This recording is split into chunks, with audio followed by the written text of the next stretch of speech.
Taarifa za kifo cha Papa Francis zimegusa mioyo ya wengi sana. Papa Francis amefariki leo Jumatatu, na si Jumatatu tu, bali ni Jumatatu ya Pasaka ya tarehe 21 mwezi Aprili mwaka 2025.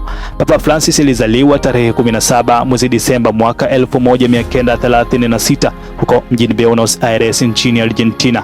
Na Papa Francis si majina yake kamili, bali majina yake halisi ni Jorge Mario Bergoglio. Alikuwa papa wa 266 wa kanisa la Katoliki na alianza utawala wake tarehe 13 mwezi Machi mwaka 2013 hadi umauti ulipomkuta. Alikuwa papa wa kwanza kutoka Amerika ya Kusini na wa kwanza kutoka nusu dunia ya kusini, na pia papa wa kwanza kutoka kwa Jesuit, yani shirika la Yesu.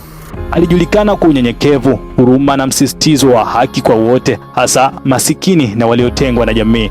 Alihimiza huruma badala ya hukumu na kufungua milango ya kanisa kwa wale wote waliotengwa na jamii.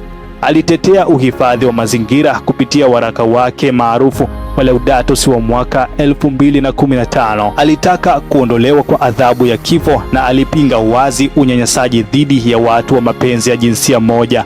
Alisaidia kurejesha uhusiano wa kidiplomasia kati ya Marekani na Cuba, lakini pia alikuwa papa wa kwanza kutembelea Iraq na Uarabuni.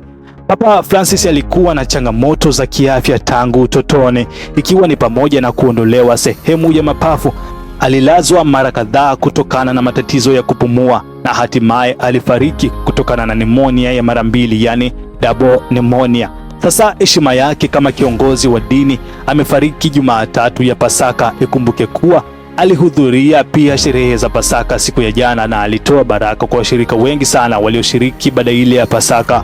Papa alihimiza yale mahusiano ya jinsia moja na alidumisha haki zao wale wafuasi wote wa LGBTQ, na kupitia mapendekezo hayo watu wa aina hiyo walimkubali sana na kuzidi kuiamini dini ya Kiroma, japo kuna wengine walionekana kuto kupendezwa na pendekezo hilo la kiongozi mkubwa mwenye impact kubwa duniani. Sasa kwa leo tuishie hapo. Sasa Waswahili husema kwamba funika kombe mwanaharamu apite, lakini acha tulifunike kombe nasi tubaki ndani ya hilo kombe.